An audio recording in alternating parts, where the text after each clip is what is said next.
मेरे क्लास 10 के Avengers assemble linear equations का सीरीज चल रहा है, फटाफट आओ। देखो ग्राफिकल मेथड में मेरे को इक्वेशन दिया हुआ रहेगा, ठीक है। मेरे को सबसे पहले क्या करना है, मेरे को दोनों इक्वेशन का ग्राफ बनाना है। अब ग्राफ कैसा बनेगा याद है, स्ट्रेट लाइन बनेगा। सो मेरे को सबसे पहले क्या सीखना होगा, लाइन बनाना है गिवन इक्वेशन से। अब मान लो मेरे को ये इक्वेशन गिवन है, मेरे को इसका ग्राफ बनाना है, ठीक है। तो सबसे पहले क्या किया करो, कांस्टेंट को एक्स और वाई से अलग कर दिया करो। इससे क्या होगा कि पॉइंट ढूंढने में आसानी रहेगा, ठीक है। इसलिए मैं 6 को इधर भेज दिया और मेरे को ये इक्वेशन मिला। अब मेरे को क्या करना है, मेरे को एक्स और वाई के वैल्यूज ढूंढने सच दैट ये इक्वेशन सेटिस्फाई हो जाए। अब ऐसे देखा जाए तो बहुत सारे वैल्यूज मिलेंगे जो इस इक्वेशन को सेटिस्फाई कर देंगे, बट मेरे को 2 ही पॉइंट चाहिए।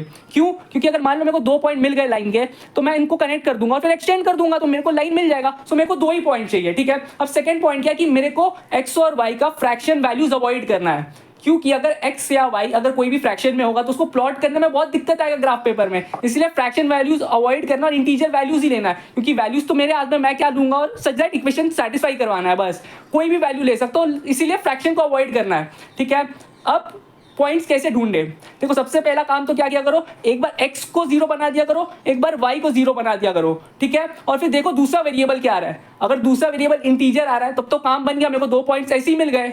लेकिन अगर x या y 0 रखने से दूसरा वेरिएबल मेरा फ्रैक्शन आ जाता है, तब कोई दूसरा वैल्यू लेना, तब 0 लेके मत करना, ठीक है। तब 0 को अवॉइड करना। लेकिन अगर 0 लेने से दूसरा वेरिएबल मेरा इंटीजर आ रहा है, तब 0 ही ले लेना। जैसे इस केस में अगर मान लो मैं x को 0 ले लेता हूं एक बार, ठीक है। तो यहाँ पे 0 रखा तो क्या मिला, 3y = 6 which implies that y = 2। क्योंकि इंटीजर मिल रहा है तो मेरे को चलेगा, सो y 2 हो जाएगा। अब क्या करना है, एक बार y को 0 बना दो, फिर देखो कि फ्रैक्शन वैल्यू आता है या इंटीजर वैल्यू आता है। अगर फ्रैक्शन वैल्यू आता है तो कुछ दूसरा वैल्यू लेंगे x और y का, ठीक है। लेकिन अगर इंटीजर आ जाता है तब तो मिल ही जाएगा पॉइंट, ठीक है। अब y को 0 लिया तो क्या मिलता है, देखो x + 0 = 6। देखो x = 6 जो कि इंटीजर मिला, तो मेरे को 2 पॉइंट्स मिल गए।